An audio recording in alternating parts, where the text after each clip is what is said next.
Ladies and gentlemen, welcome to the inaugural episode of. I already forgot our name. Wonderful. It's Monster Matinee, you dumbass. Monster Matinee with Drew and Sneed. I am Drew. That's me. I'm Sneed. Uh, Much like every white guy in the 2020s, we have to have a podcast. So, welcome to the party, pal. But what makes us different is we're not completely mentally retarded. We are, but I was gonna say that I actually like movies. we actually enjoy movies. That's a good way to start. In the modern era of it being illegal to enjoy things, I enjoy movies on occasion. Look, here's the problem. Some of the things you enjoy is skibbity toilets. You kind of deserve some of that clapback. You're going okay. We're not going to go on a skibbity toilet rant on episode 1. Well, let's just get right into the fray. Little Corey Gorey. Now, this was a movie I had never heard of till you sent the trailer to me, and I'm gonna be real. The trailer was enough to get me interested. The trailer's just Corey having a seizure in a bathtub.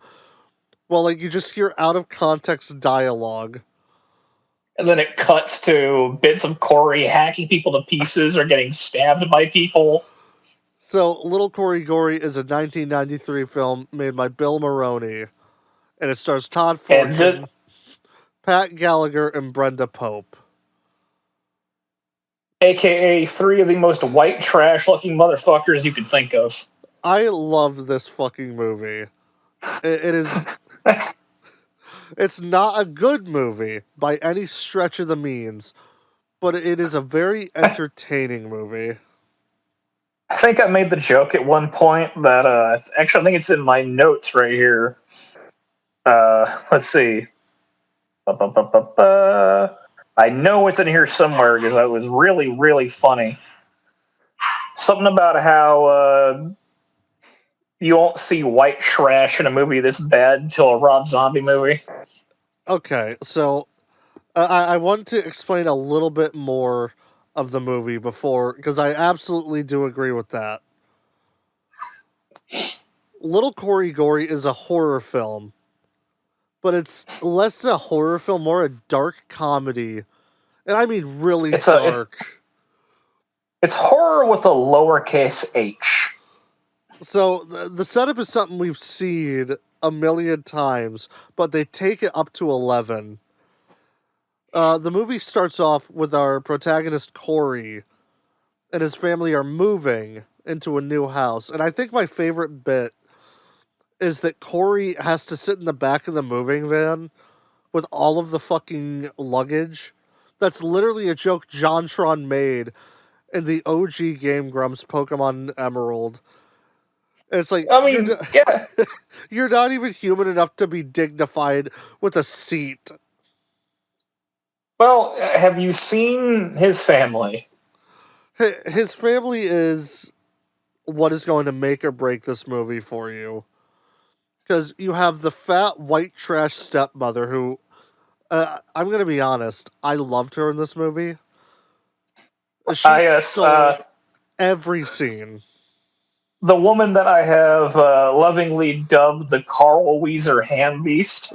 She looks absolutely just like Carl Weezer. It is uncanny.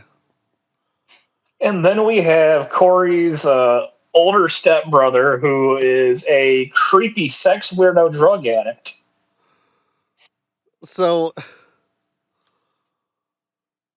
those two are truly despicable, but it reels over into so funny. So, the movie starts, and they're moving into this new house after Corey's real dad has died. So now, the stepmom and the older brother are just treating Corey like absolute dog shit. As you do. I'm not gonna lie, I was getting Cinderella comparisons going on in my head when the movie started. Because they're treating him like shit. Here's the They're thing. That's treating it like shit, making do all the chores and cook all the dinner. a really good way to describe it, though. It's almost like Cinderella meets, Full House meets, well, what's a really shitty horror movie? Like, Suburban Sasquatch. no, it's like Full House Like, meets, Silent Night, Deadly Night. oh god, I feel bad for Suburban Sasquatch because you know what? I shouldn't have said that. That movie's got heart, damn it. I don't think this is a bad movie, because a bad movie is something I don't want to talk about. But within 5 minutes, it's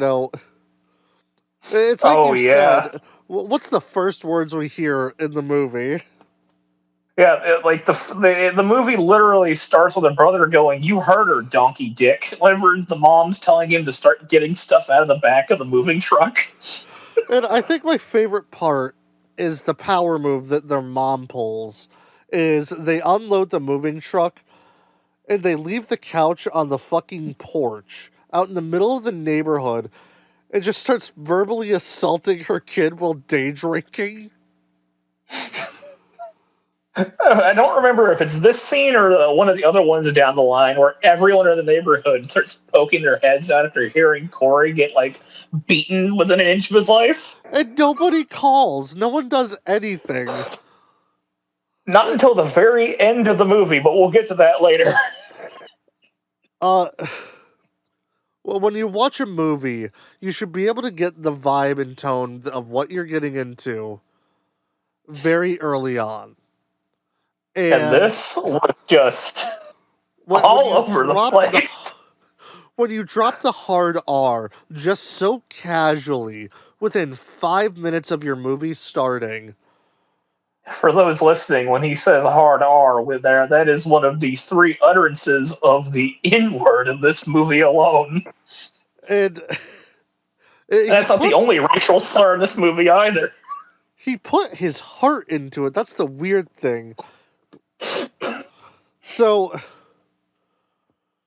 the guy, Corey's brother Biff, by the way, a generic bully name for every 90s 80s movie. Which is just wonderful. He looks like the redneck from Back at the Barnyard. I can see it now that you bring it up. And Fuck. the mom sounds like the receptionist from Monsters, Inc. Oh my god, she does. So, Oh, speaking of how they sound, should we talk about the acting? the acting is. I'd say it's about Silent Hill 2, where they're trying, they have the heart, but none of the talent. Yeah, none of them can act. Just saying that outright, like you said, but you can tell that they at least had fun making it. And I think that's my favorite part, because aside from them having fun with it, the movie is either at a 0 or a 100 every fucking second. There is no in between. And I feel that this is best exemplified with Corey being punished because he can't find the remote that his brother hid. Oh god. This It's is down his pants. Corey's older brother hides a fucking TV remote as Corey is forced to unpack the entire moving truck. By the way, my favorite part of that is Corey's bag. All of his stuff is just like a takeout bag worth of shit from a Chinese restaurant. Yeah, and everything else he owns was literally just in a. So Corey is not getting a room in the main house. Oh He no, gets the there's fucking this tiny. patio porch closet. Yep. I We love can add. that. So Corey has to be looking for this TV remote because his stepmother is screaming for it, and she just wants to watch television while Corey and Biff are bringing things into the house. And he can't find it because Biff has shoved it in the back of his pants like a dick ass. And I think the punishment was my favorite thing because Corey just says, "I can't find your stupid remote." And Oh yeah, Corey's she. mom, the fucking ham beast, grabs him, hog ties him, and instructs her son, his half brother, hang him by the. Get the belt. We're hanging this Get fucker. the belt. And so they hung him by a belt on the goddamn like curtain rod. And as he's hanging, this cute, nice little black girl, their neighbor's like, "Hey, I brought you some cookies," and the brother Oh just no no! yells, Wait! No, you "Okay, got the sorry, events a little out of whack. you're No, no, right." no. She was knocking on the door trying to say hello, and this was while they were hanging Corey by his neck by via belt. And that's the first utterance of a racial slur in this movie is when the mom goes, I bet it's one of those inward neighbors. While the little girl is just outside with a plate of cookies going, hey, I'm bringing the neighbor some sweets. So, I think my favorite part is the little girl walks inside, and what's that all about? Nothing. Don't worry about it. Get out. And like, like a good child, she's just like, okay. And we get probably my favorite scene in the movie because of just how bad it is. You get the scene of the neighbors just talking for some reason. This film is competently made, at least from a filmmaking perspective. Lighting is fine, camera work is fine, music's actually pretty good. But then this one scene looks like it was filmed in a basement in Serbia. I would probably say most of this movie looks like it was filmed in a basement in Serbia, but that's beside the point. So, well, we get to Corey. And by the way, I want to tell you how I sold this movie to Zach. What did I tell you? It's like, hey, you want to watch a movie about a kid murdering people because he got cucked? Yes, that was exactly how you said it. I think it was. I think he was like getting cucked over Aussie tickets, is what you exactly said. Uh, I don't even remember how I discovered this movie, other than like I love it. So I'm very glad we are able to discuss this because it's one of those movies. It's just it will stick with you. Whether or not that is a good thing is up to you. Okay, here we go. I was Yes. looking at my notes here. And after this is the exact thing I wrote down when this was after he got off the belt. The Yeah. stepmom and stepbrother are making Corey do all the chores like some white trash Cinderella after the aforementioned belt lynching.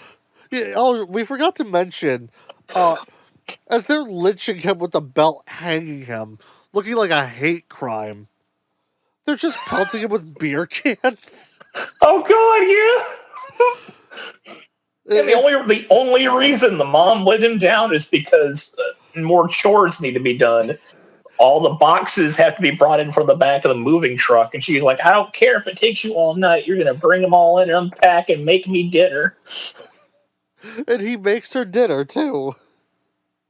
See, Corey, I don't get if we're supposed to root for Corey or not, because I'll get to that later. Very early on, you're like, wow, this is horrible.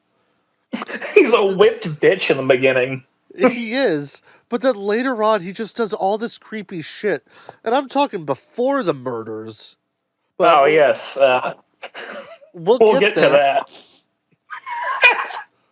So we get to Corey in his first day at his new school, and The little black girl is there. the little black girl. I don't think she got named. I don't think she ever got named either. Uh, Oh god, before that scene, I forgot there was the Corey's trying to get like his student ID or something, yes, and there's that. I think it was the black girl or someone else talking about how they need a hall pass, I need a hall pass. No, it was the bitchy and then metalhead girl. oh god, what was her name? I can't remember. I It don't, was I don't know. All I remember is Corey and Biff. Um,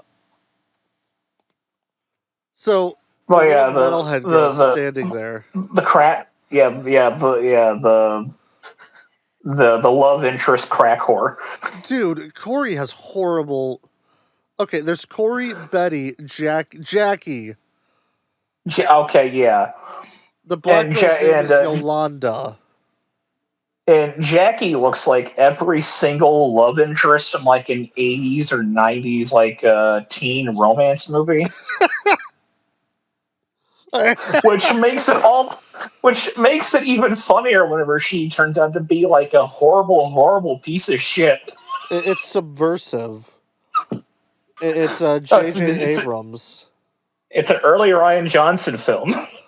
So, but my favorite part about that scene, by the way, is Corey suddenly has that new scar that he explains that I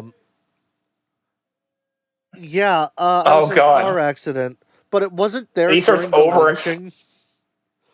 Yeah, he starts over explaining the whole car accident to try and make it believable, and then Jessica goes like, "I don't need to know your whole fucking life story, you creep," or something Yeah, like that. he just goes trauma dumping.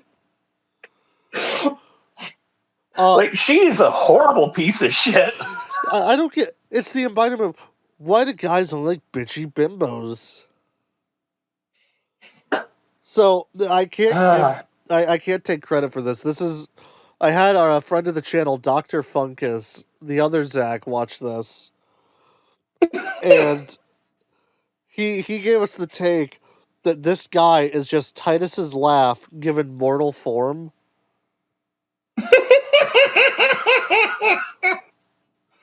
God damn, That's a deep cut. oh god. So I know it. sorry, I can't I'll let remember you go his through name. your notes. I was trying to remember another character's name, the drug dealer. I don't know his name, but he's the dude who looks like Jason David Frank. Like bargain bin, great value. From now on, we'll call him Jason David Crank because he's selling all the drugs. So, well, Before we Corey's get to him going a through minute, his school day. We get the scene of his brother going to some homeless drug dealer's van, and we get a sex scene out of nowhere where this drug dealer's just banging this woman in the back of his van, and then who is it? It's Biff. I get in here, and like the woman's like kind of pissed off. and then the drug dealer is just going, just cover up, it's fine, baby. Yeah, just cover up, it's fine. Well, we'll get back to it in a minute. They have a drug She's so deal. offended. I hate to say it like that. Just they have a drug deal, but yeah, that's exactly what happens. Jason David Frank sells Biff like an ounce of cocaine. Good old Jason David Crank. And this cocaine becomes a plot point. It is the focal point of the plot. Returning to Corey at school for 1 second, we have the terribly acted scene where he's talking to the nice little black girl that's next door in the hallway on the way to their homeroom class, and it sounds the acting level it's the same level as the flower shop in the room. Like I think it actually might be worse because Tommy Wiseau at least thought he was writing like masterful cinema. See, then there's the scene after it where he keeps hitting on the goth bitch. Because he sees the Ozzy poster in her school locker. And he's like, "Oh wow, you like Ozzy too?" And she's like, "Yeah, I like Ozzy. What's it to you?" And he starts lying. He's like, "Yeah, what if I got you some Ozzy tickets? That show is happening soon." And she's like, "There's no fucking way. There's no way." So, spoiler alert, he manages to get some tickets. And by the way, if you were thinking that Ozzy is going to show up in this film, there's no way. think they got a lot of permission to put much of what's in this fucking movie, I like like name how brand beer and just straight up Domino's pizza boxes all over the place. I think my favorite is they just randomly have footage of Kiss on the TV throughout Well, the no, whole movie. It's not actually Kiss. It's not Kiss. It's You're not Kiss. kidding. I am not joking. It's a music video. Remember that song I sent you? The one Oh that was my from the movie? god. It's a music video for it's a music video for that shitty song they have in this movie. Oh my god. So So they got they so got they a got an Kiss actual. impersonator. I think all the beer, like I think they have like Budweiser and like Domino's in this movie everywhere. So I'm imagining they're just literally going and grabbing food for the cast and crew and using it as props. Okay, I do have to say, um, on the food thing, there is a scene where Corey decides to get shitty with his mom and is giving her a Domino's pizza. And it's Corey kills a cockroach and just shoves it under a pepperoni. And she doesn't fucking And she notice when she's doesn't eating it. notice. And that's my favorite. Like, I don't think Domino's would approve. Now, here's the thing. You have to think about this for 1 second. What year did this movie come out? 1983. So this was it was 93. 93, Okay. yes. So this was early 90s Domino's. Would that cockroach have actually made it taste better? The mom was very much into it. I will say that. I don't think she noticed. This is something all of us pointed out, but this is now you're probably more informed than me. How big was Ozzy in the 90s? Because I think that's when drugs really started to fuck with him. Okay. So 90s, the 90s was the time when Ozzy was kind of at his lowest. Okay. Not a lot of his best hit. Most of his his big hits from the 80s and the 2000s. The 90s was more around the time where the drugs were starting to get to him. So the fact that they're selling Ozzy tickets, best seats in the house for $18. Yeah. Then again, I have heard like some stories from my dad where he he went to go see this is a show I'm jealous of fuck over, might I add. He saw Tool and Rage Against the Machine and all sorts and all sorts of shit like that, and the tickets were like $30. But that's not best seats in the house. I don't imagine it was best seats in the house, no. They but let this you sit was in the lobby the so you could 90s. hear it.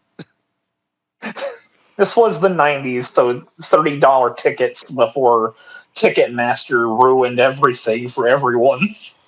I will steal another joke from the other Zach. $18 for best seats in the house. Has the writer of the movie even been to a concert? $18 wouldn't get you molested out in the parking lot of an Arby's. I imagine that probably happened to some of the actors in this movie, given how white trash they were. You put it the best. Like, if I were to cut clips of this in with Rob Zombie's Halloween, I don't think anyone would notice.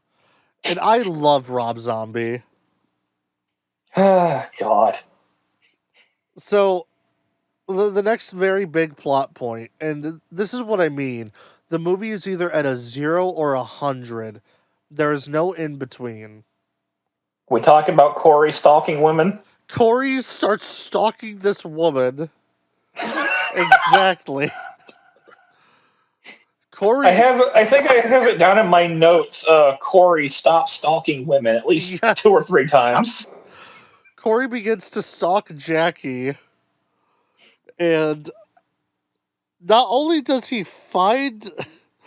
I feel like there was a scene missing from the movie You need to remember, he stalks her to her house in 2 separate scenes.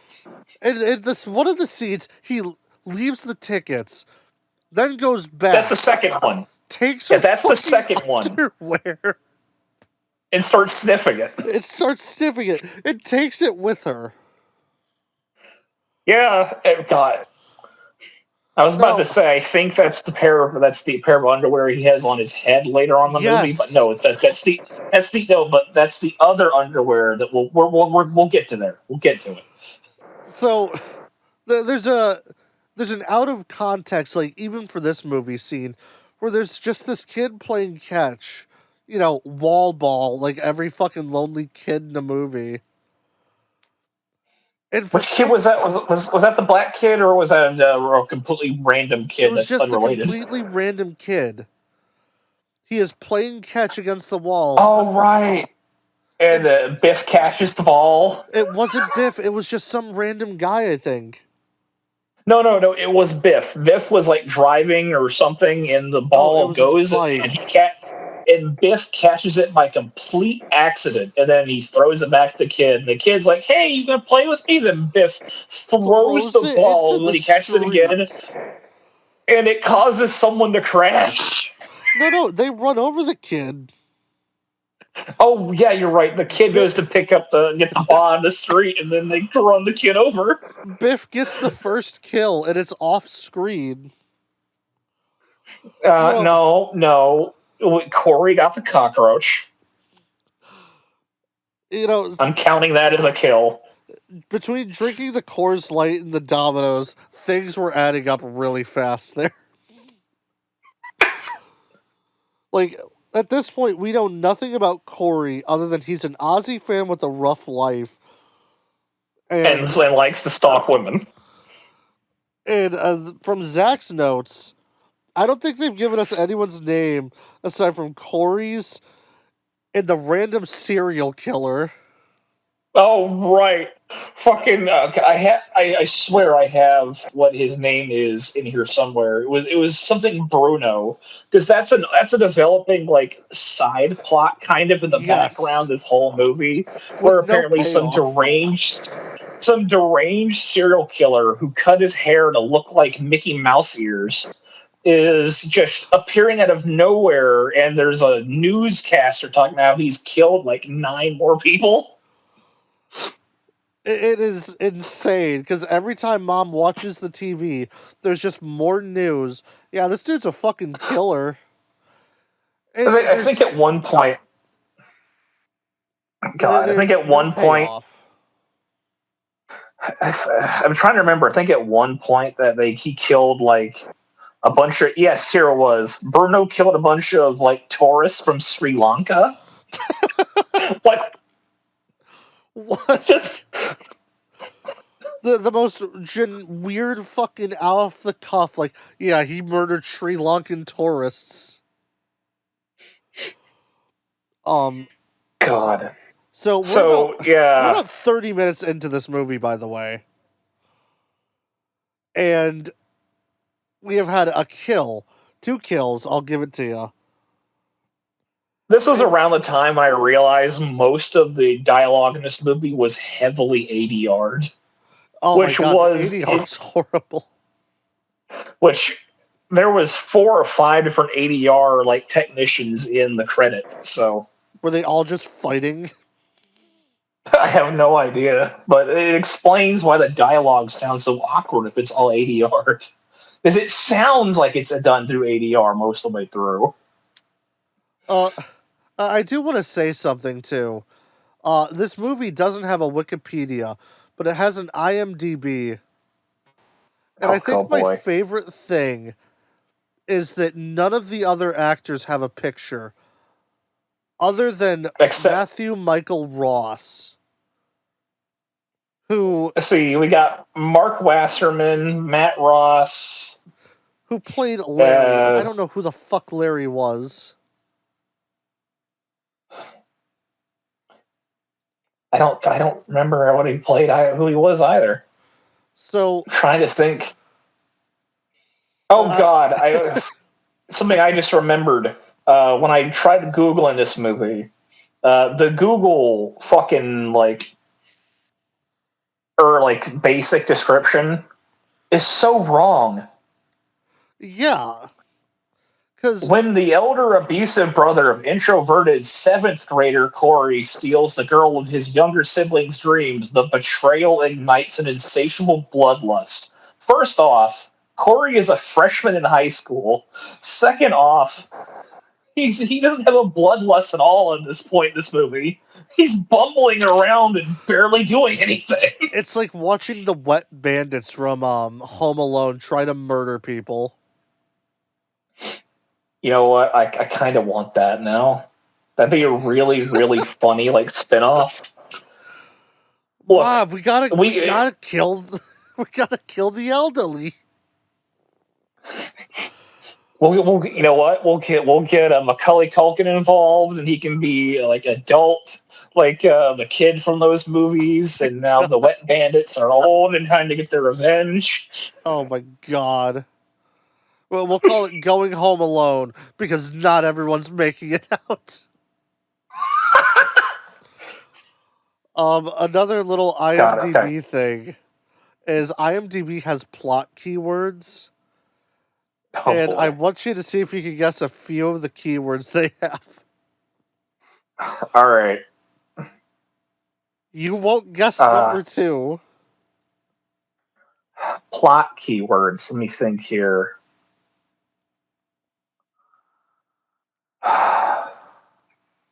I'm trying to think of anything, and I can't. Nothing's coming to me right now. So these are the top 5 plot keywords that that IMDb has.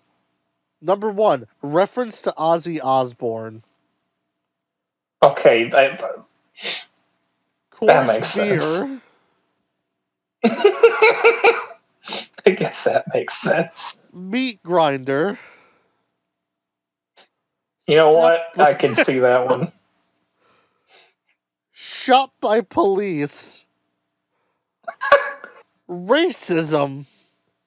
And just a few good ones. Stovetop stuffing. Stealing panties. White trash. Yep, that doesn't do happen. I called that one, didn't I? And bound and gagged, woman bound and gagged, tied to a sofa. We're jumping ahead a little bit. We'll get to that. Yes, that is the highlight of the movie. So, Corey somehow mysteriously has enough money to get 2 Ozzy tickets, despite being broke. And being beaten and having all of his stuff stolen from him constantly. To celebrate, Corey, our lovable loser, and this is one of my favorite jokes, I guess. Corey doesn't have his own Playboy. He's just allowed, to steal his brother's hand-me-downs. So Corey has... you gotta remember one thing, is you forgot to set something up. He gets those tickets, right? He gets the tickets. And he tries to hide them in a little bag thing under his mattress, under his bed. So Corey's prized possessions include a centerfold from an unnamed Playboy, those Aussie tickets, those Aussie tickets, and a locket of his dead family. A locket for his dead dad. That's all you need in life. Now, this is when we move over to Biff's room. Biff's room and boy, oh boy. The first thing you see, because I'll let you take it away. Swastika. Yeah, how I put it in my notes here was the swastika really brings the room together. That swastika really tied the room together, dude. We don't know anything about it other than he's got candles that look like skulls. We got Is that like a suit of armor in a there? suit of armor, just a bunch of metal albums, and then bam, swastika. And for a metalhead, he doesn't know what he's doing, because if he listened to Gwar, he'd know.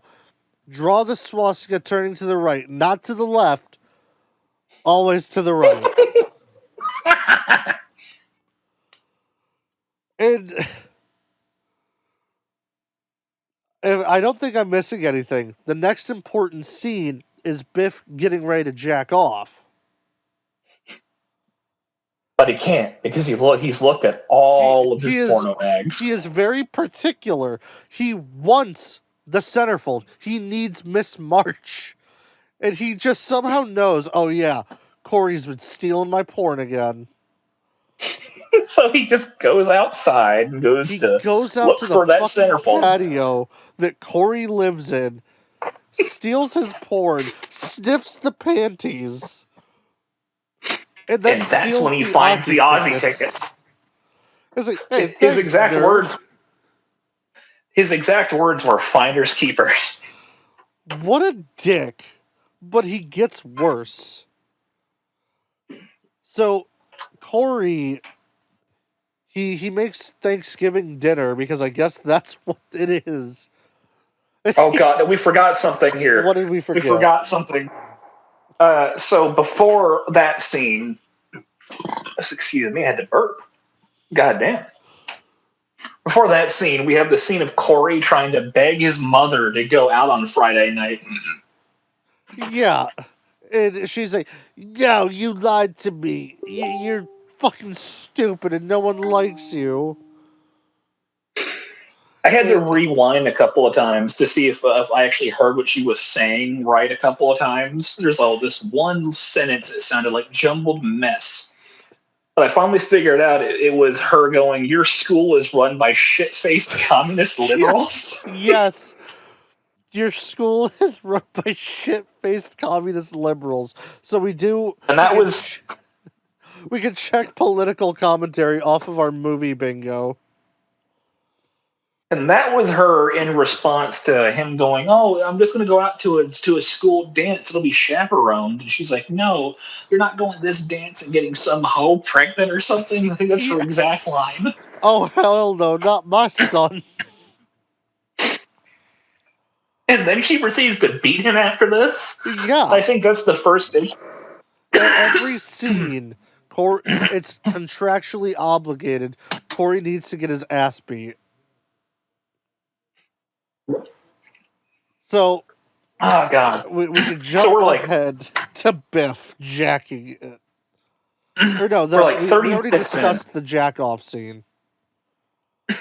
Now we can talk about the plot of the movie, the conflict, if you will.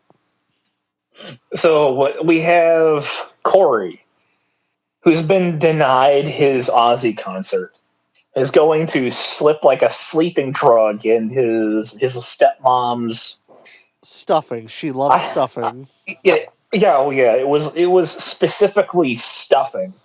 And also, it's not just one or two pills. He's fucking trying to make her OD.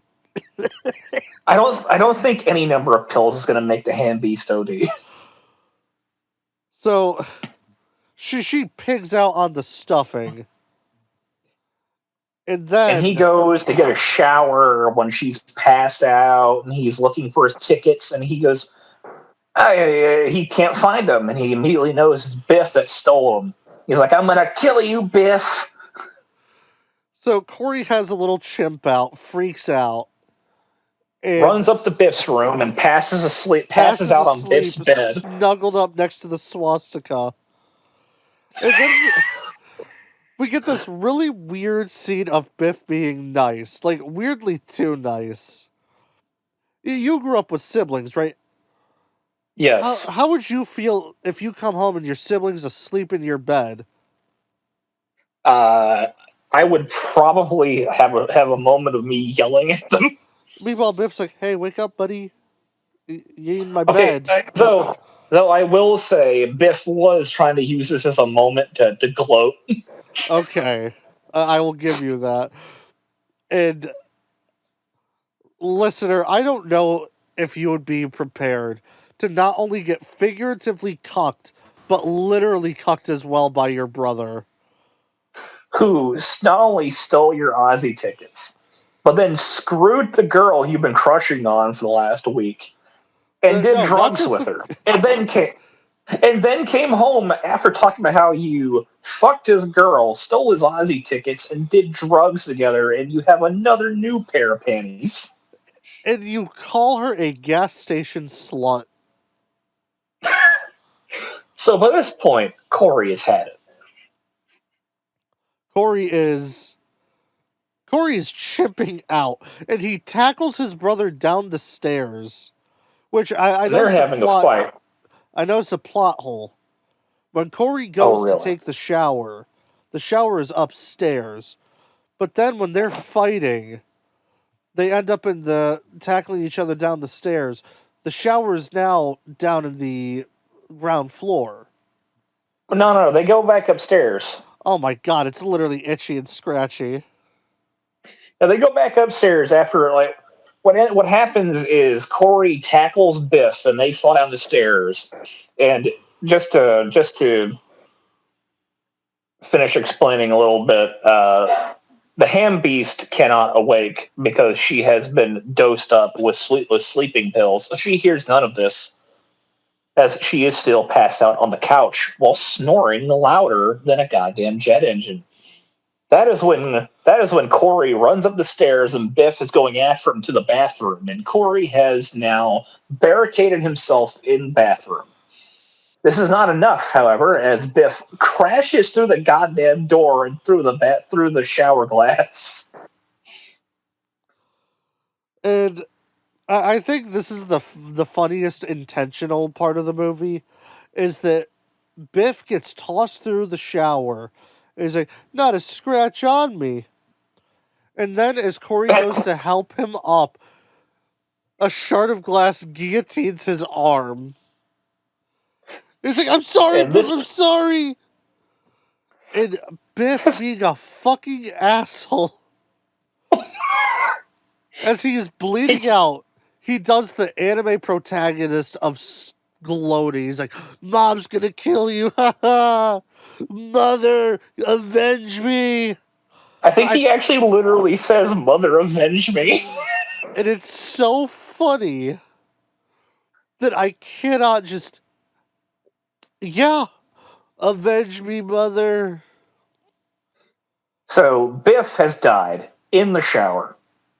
It was a manslaughter at best. And this is the beginning of Corey not even really killing anybody up until much later, because the description is saying he's trying to kill people to hide the fact he murdered Biff, but he didn't even murder Biff. Biff just did that. So Corey spends the whole night hacking Biff to pieces.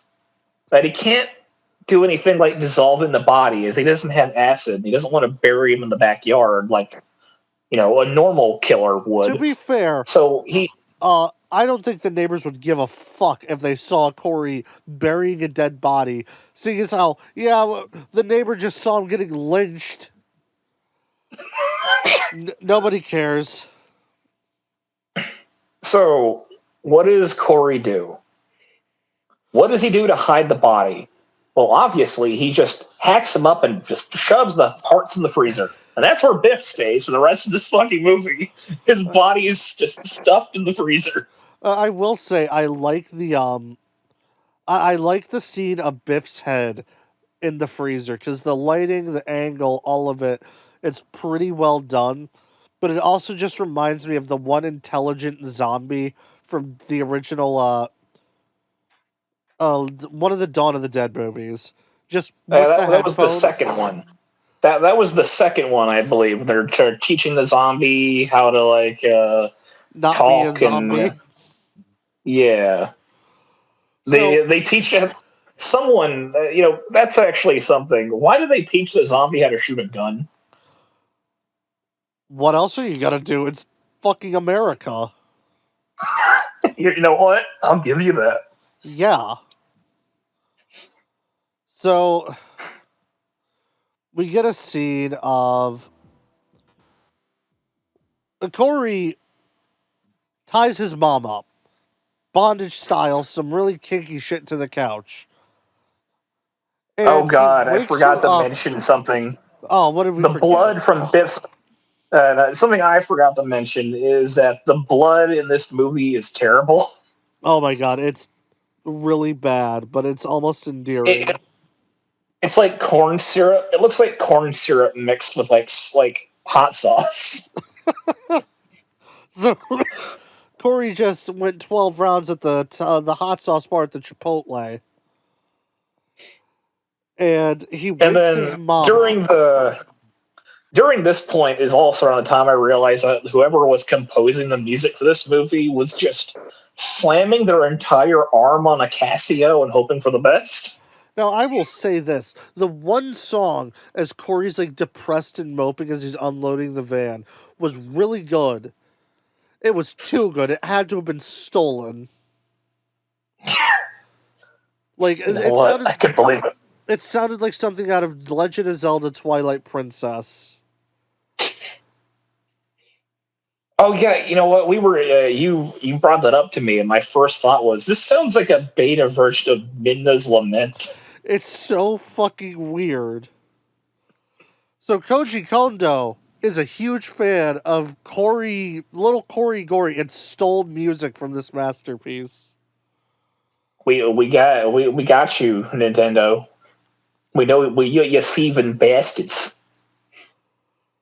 So this is what I want to talk to you about, because you have not seen Halloween Ends. Yeah, I have not. No one is going to believe me, but this movie has the same exact fucking plot as Halloween Ends, even down to both of the protagonists and antagonists being named Corey. So Are you saying they stole the Little Corey Gorey for a big budget Halloween sequel? I'm not saying that. I'm gonna let you come to your own conclusion. Corey Cunningham in Halloween Ends was babysitting when a prank went wrong and he accidentally murdered someone. All right. This leads to Corey being labeled as a child killer and getting bullied. And eventually, Corey meets Michael Myers and decides, But did I guess Corey I'm gonna start killing. but did Corey in Halloween Ends tie up his Hamby stepmom to a couch and like put a gag in her mouth? No. I'm just saying, though, the similarities are kind of weird, especially with how they're both like, I don't want to. Because Corey had plenty of opportunities to murder his mom in this movie and just Oh be yeah. done with it. They both have the same exact character arc. The difference is Corey Gorey gets away with it, We'll get to and that. he was featured in a good movie. So yes, Corey has tied his mother to a couch and it said, "You don't get to drink beer or eat any food ever again." A based conclusion. Carl Weezer Hambeast is too fat for her own good. Might as well make her go on a air-based diet. So No at croissants for her. the middle of that, by the way, he's just like, "Oh yeah, Biff is gone. He won't be. He won't be here." And that's the last time she ever mentions him. She doesn't give a fuck. She'd much rather, Corey, I'm hungry. Oh yeah. She'll get something to eat soon. We'll get to it. So, Because that was, I think that was my favorite. You know what? I'm not going to spoil it. We'll get to that. what happened next? I Oh, think he calls Jessica the crack whore. Jackie. Jackie, Um, yes. she's like, "Hey, Oh wait, uh, no. He didn't call. He didn't call her yet. She was coming over to the house, To and get the then was trying cocaine, to, right? yeah, something about getting high again. And then the door is open.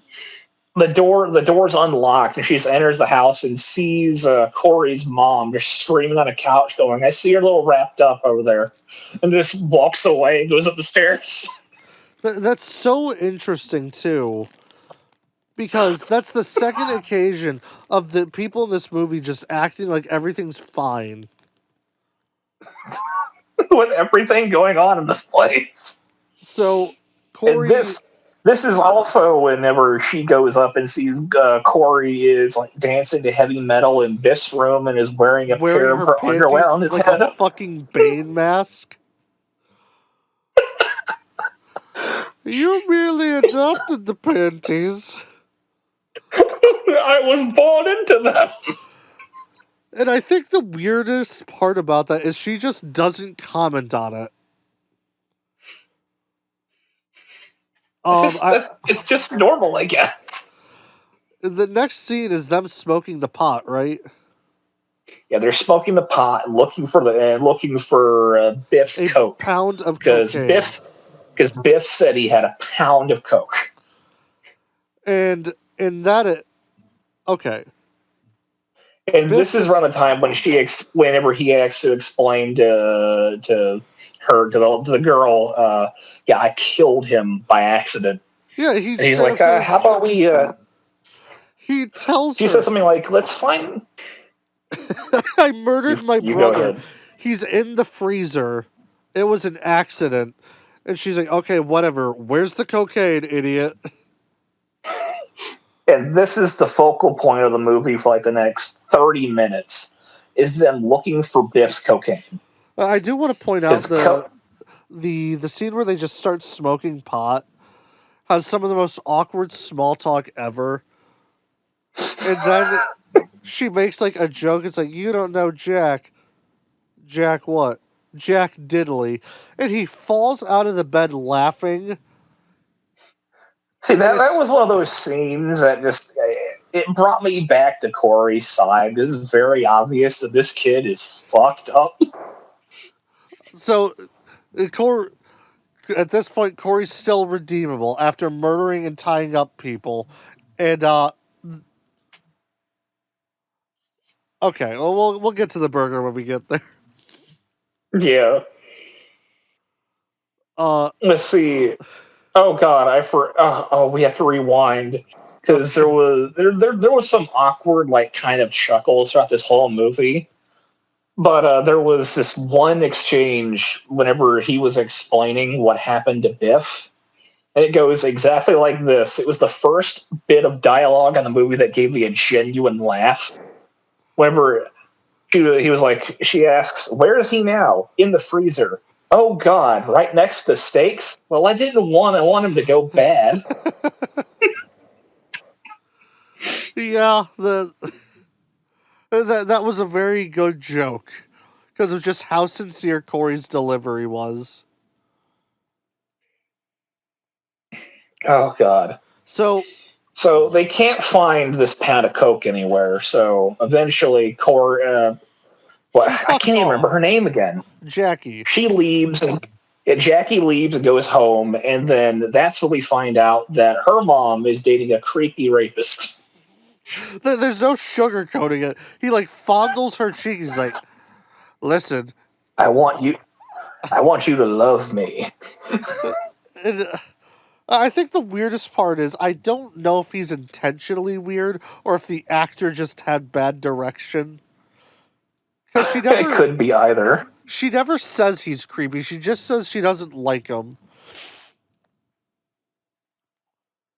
All right, I've been hyping this Uh, up. The burger. the mail lady. I The saw burger that was mail lady, and first. I no, no, We no, no. The mail lady is first. okay. I know. So what happens is the mail lady is coming and trying to deliver like a package or something, Also, and world's fattest male lady. But oh for yes, some indeed. reason, it's just rotund. And no one's coming to the door.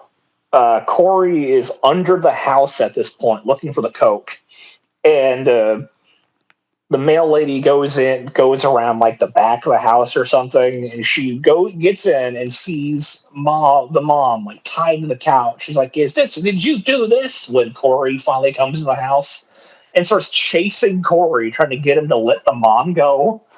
Okay, hold on. There's no delivery person who would look through your people just to deliver mail, and now she's looking through the window and goes into the house committing breaking and entering to give you your fucking phone bill. And then she sees Corey's mom tied up on the chair. And Corey's Tied him to mom the isn't. couch. Sorry, Corey's mom doesn't say, "Hey, my son's a psycho. He tied me up and murdered his brother." She's like, "Hey, get me a beer." At this point, she doesn't know that Biff's dead, though. I don't think she ever learns. I So think you're right. the Corey and the mail lady get into a Tom and Jerry cat and mouse chase, and for some reason there's a car being worked on in the garage. And it's on one of those things that lifts the car up. The car jack. The car jack. And Corey power slides under it. Kind of quick thinking. And this fat lady just decides, all right, if you ain't coming out, I'm coming in to get you. Then the latch on the jack gets like undone, and then the car starts crushing her. And that's where we get. It's So so we get funny. death number 2. Death number 2, maybe an hour into the movie. And this is when we get to the burger.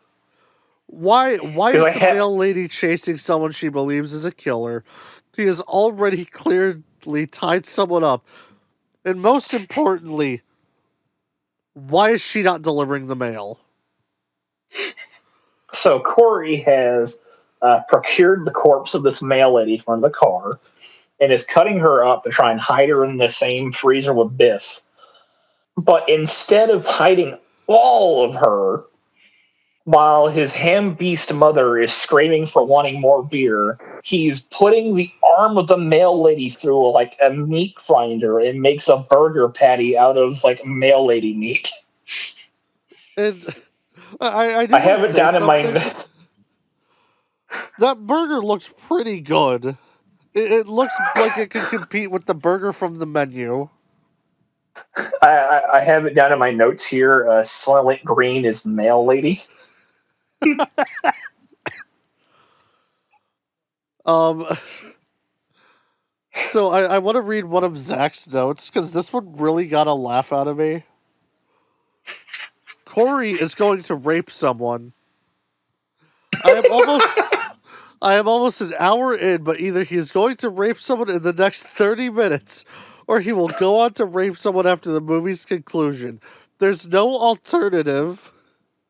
Oh, God. And I have to agree with him.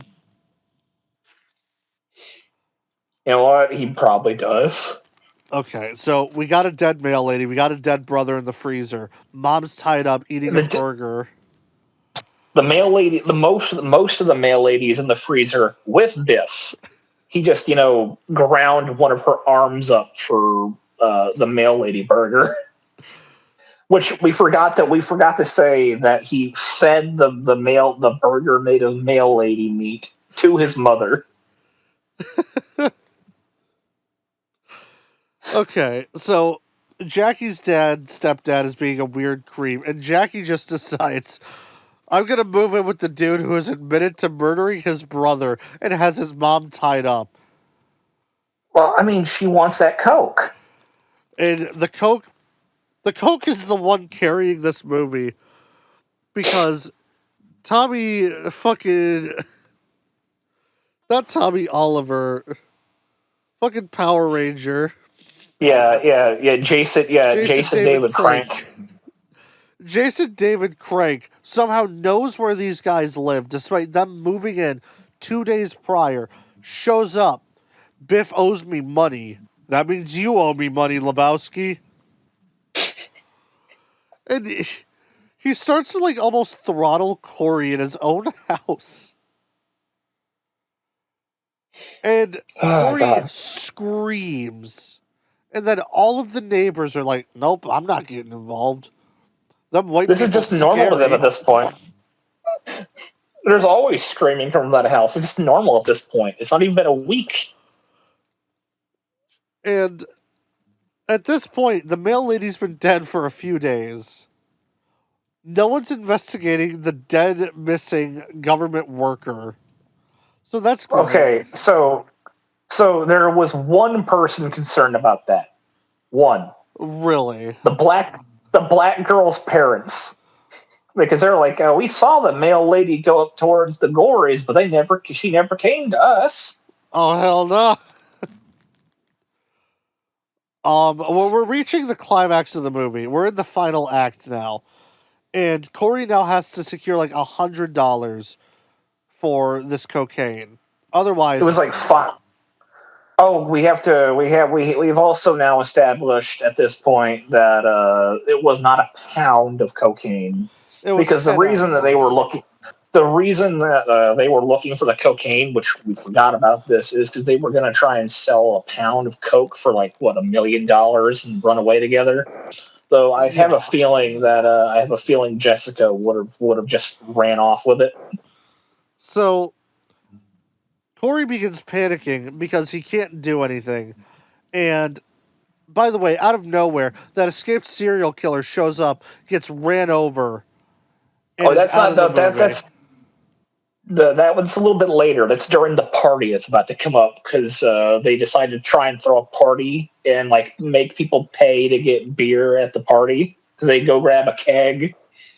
So I had to bring up the old guy, the murderer getting killed out of nowhere, because the scenes flow like a sandpaper fleshlight. And that's exactly how it felt. This comes out of fucking nowhere. He comes out of You're half. nowhere and leaves just as quickly as he came. You're almost expecting like the two like killers to converge. But no, he literally is there to pad the kill count. He's padding the sin count. Jeremy, we know what you're doing, Cinema Sins. I think Bruno kills at least 23 people off screen. I want to see the Bruno cut. So God, oh God, I forgot about this. I forgot about this. Corey is trying to score with the crack whore at one point. Okay, and I gotta say, like, I'm going to interrupt you because it has my favorite fucking line in the movie. Because they are sitting there on the bed smoking, or maybe they're just hanging out. And Corey's expecting to get his fuck on. Spoiler alert, he doesn't. Corey is an incel. Because she's like, oh, I actually haven't had sex. I want to make sure like my first time is special. I'm like, Also, you she's dumb lying bitch. about that, because how did Corey's brother get her panties? She's been lying to him like since day one. So, her excuse, by the way, I don't know if she's being genuine or if she's just fucking with him, because either way, it's funny. She says, I want my first time to be somewhere romantic, like a motel room. The next scene after that one, well, it made me audibly laugh so hard because I feel so terrible that every single time, every single time that nice black girl is on screen, she's always carrying a basketball. Yeah, I just noticed that. So the little black girl finds out that Corey's hosting a party, and she's the only one in this movie who's been nice to him. And then he starts calling her the N-word and screaming at her, telling her to go and get out of here, like it's one of those fucking he just starts movies. Unleashing racial slurs like domain expansion, hard R. He's treating it like one of those movies in the '80s when the kids are trying to tell like the mystical creature to get out of here Get so that out they of can here, stay you safe. stupid animal. And my favorite part is she opens the freezer and he's like, "No! Get out of here!" And she's like, "I just want a Fanta." And like because she's yelling at her, she doesn't see the dead body. She's like, "Okay, damn." And then she leaves. And she leaves the movie. She never comes back, but her parents do later. Jackie is single-handedly one of the least interesting characters in the movie, and that competition is like picking out the bland piece in a loaf of white bread. Yeah, Jackie, the crack addict. I knew, like before this party even started, I knew she was going to steal all the money, like all of it. And she's not. She's a bitch. Corey is And a I'm going to Sigma be. male, and he doesn't need women to treat him like this. I will say, I was really upset that we didn't get a killing spree at the party. It felt so set up, especially when we see the killer outside the party. So I don't even really. There's not much to talk about the party. It's the most generic, boring '80s party movie. You've seen one, you've seen them all. Corey's not even having any fun at the party. He's at the drink station giving people their beer while Jessica's getting all the movie. And then that's when Jason David Crank comes in and he's like, "Where's my money, Corey? Where's my money?" Here's the thing: Apparently we're missing over the one part about the party that we need to discuss. The literal elephant in the room. the ham beast with the signs. Corey is throwing a house party with his mom tied up, a dead body in the freezer, and his solution is to put a fucking shitty lock on the freezer. And then there is just a cardboard pizza box sign. "Don't untie me, I'll call the cops."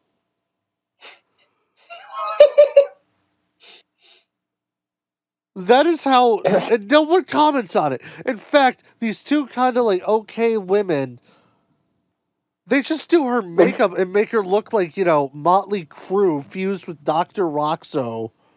Put a pink wig on her, whole 9 yards, do her nails. That's when she steals the The nail nail file. And then they freeze frame on the two women. So Now, the party, this is around the time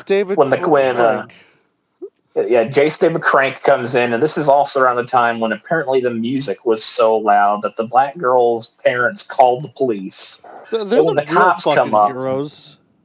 I mean, they call themselves as such when they run over the serial killer in a minute. So, yeah, the serial killer finally gets his conclusion of his arc, where he sees Corey and he freaks out and just runs in front of a cop car, gets fucking annihilated. Now the cops coming up to the door. Oh my god! The cops come up and they have. I'm just going to be honest. They have worse costume. They have worse costumes than fucking Suburban Sasquatch. Oh my god! At least he tried. At least he tried in that. In this, it looks like they just put on whatever random shit they could find in a closet. So the cops tell him verbatim, "All right, shut it down, 15 minutes." And you can hear the mom screaming, "What's that? Nothing?" Okay. And everyone's running out of the party, and Jackie gets all the money. And then that's when Jason David Crank stays behind. He's like, "Where's my money, Corey?" And he's like, "Jackie has it. Well, you better have it." And this is when we get Corey's first deliberate murder. You know what? This is going to be horrible. I don't even remember. You don't remember who died? I don't remember anything about this kill. And I'm like, did Corey kill this guy? Yeah, Corey. All right, so Corey kills Jason David Crank. what happens is he's like, "All right, I have your money. It's in the freezer," and he goes and grabs like an axe or something, and Yes, the okay. the drug dealer goes, looks at the freezer, he's like, "What the fuck is this?" And then Corey like cuts a chunk out of his head with the axe. Hey, Paul. Just American Psycho. Hey, Paul. Oh God, we have forgotten something about this movie. Oh my god. Every single time Corey has a kill or accidentally kills someone, he has a dream during the night of someone killing him. They're so fucking weird too.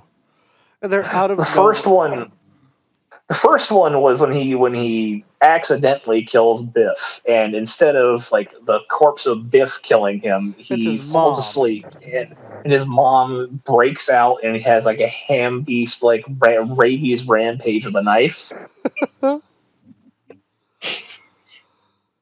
So then Biff, not Biff, we never The learned the mail drug lady dealer's kills him in name. one.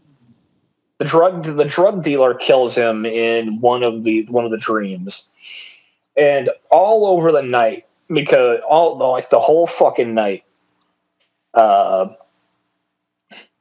he's having a dream about the drug dealer killing him and getting blood all over him, and his mom is trying to fucking nail file the ropes that are tying her to the couch away.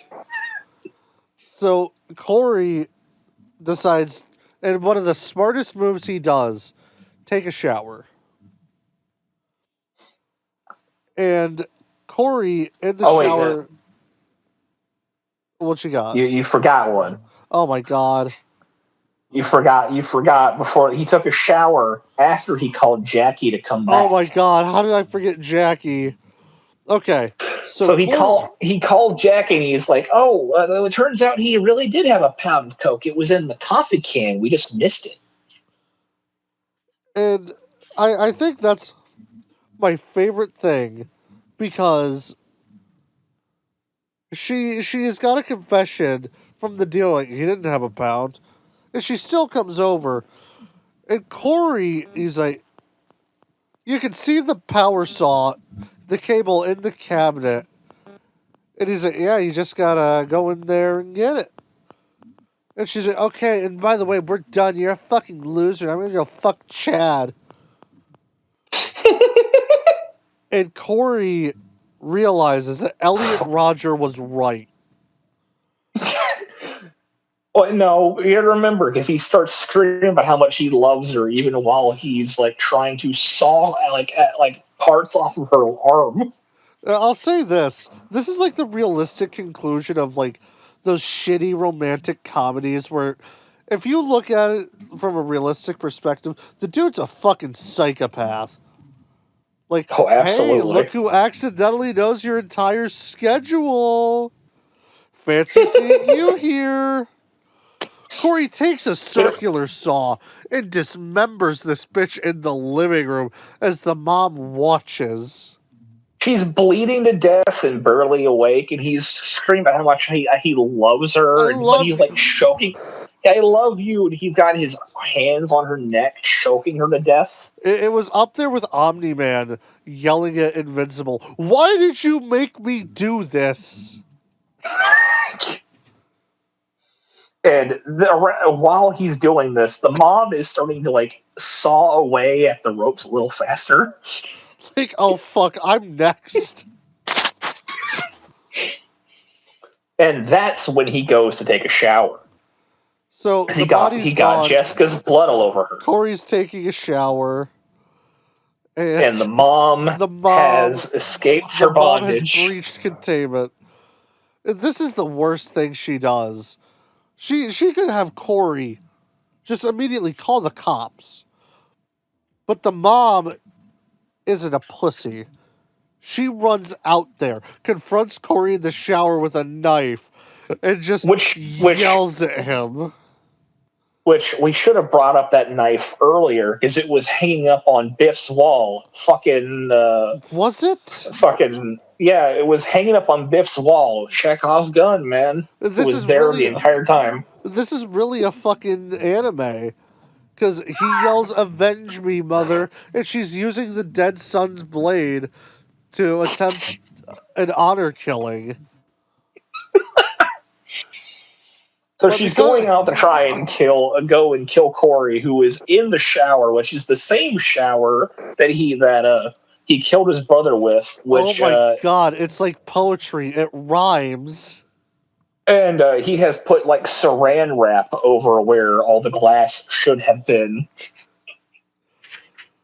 So while Corey is dismembering the druggie, uh, the neighborhood's finally okay. On a Sunday, no, we're calling the cops. Oh, we have to remember. We have to remember that Corey had pulled out like a razor and was looking. He was about to He was start gonna slashing fucking his just wrist in the slash shower. his wrist. Remember, Corey, down the river for effect, across the stream for attention. So Corey's just gonna fucking slit his wrist and be done with it. Let his mom starve on the couch, and then She pops in with a knife. she pops in with a knife, and we get probably the. This is what my favorite thing is. The cops do rounds around the house until one of the cops gets to the back of the door, and Corey's mom is about to tackle him with a knife, like the one black meme that was going around. Literally almost the Yeah. same exact pose. And she gets shot by the cop. She gets shot by the cop, and she's like, "Oh, you fucker!" Screams bastard and just falls on the ground with a loud thud. And Like any ham beast would. my favorite thing, I shit you not, the ending. The abrupt ending with no Corey, movement of the mouth.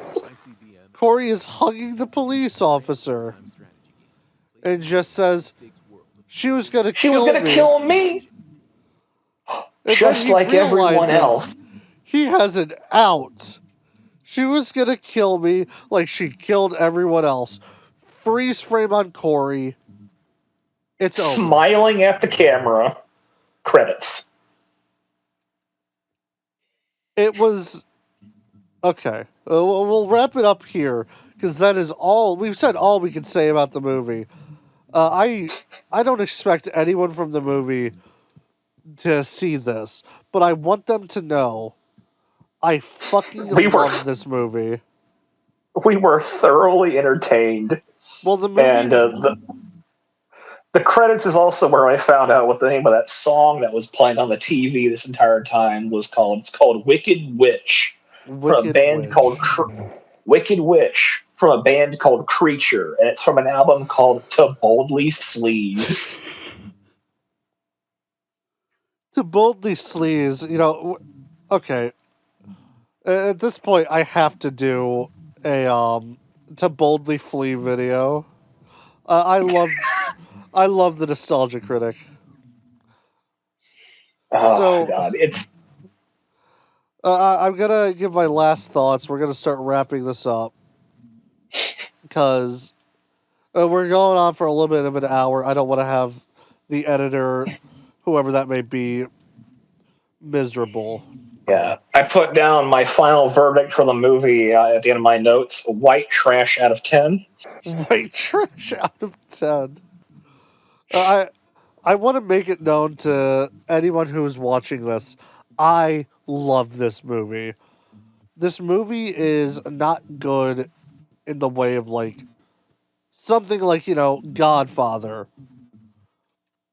It's more like The Room in that the movie is so entertaining that there's nothing like anytime the movie has a lull or there's something boring that happens, Corey just starts to sniff panties or stalk women. It's like your average Reddit user. I want to say this too, because I doubt she's still acting.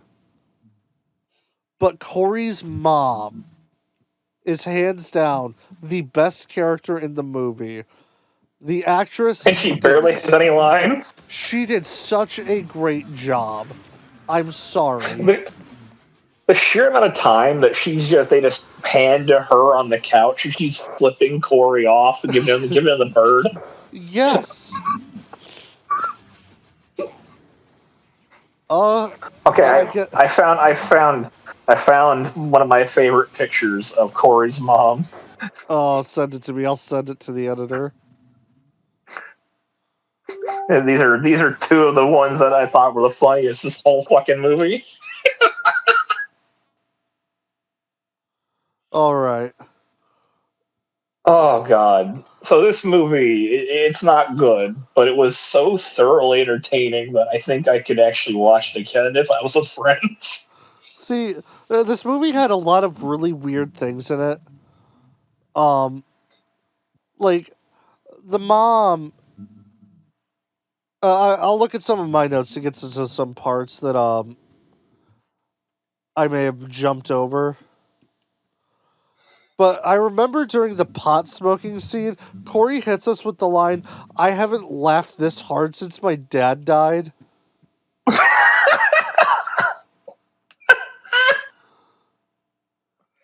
Oh god. Uh, Oh god, I have this in my notes when Jessica was coming to the house the first time. The girl comes and the hand beast screams because she's trying to get help, trying to call for help. uh, no, nothing is ever mentioned about the kid who got hit by the car, so that's great. In my notes, I also have shit-faced liberal communist school. Yeah, that was the dance thing. I think one of the highlights was Corey's brother Biff saying, "I fucked you and your little girlfriend."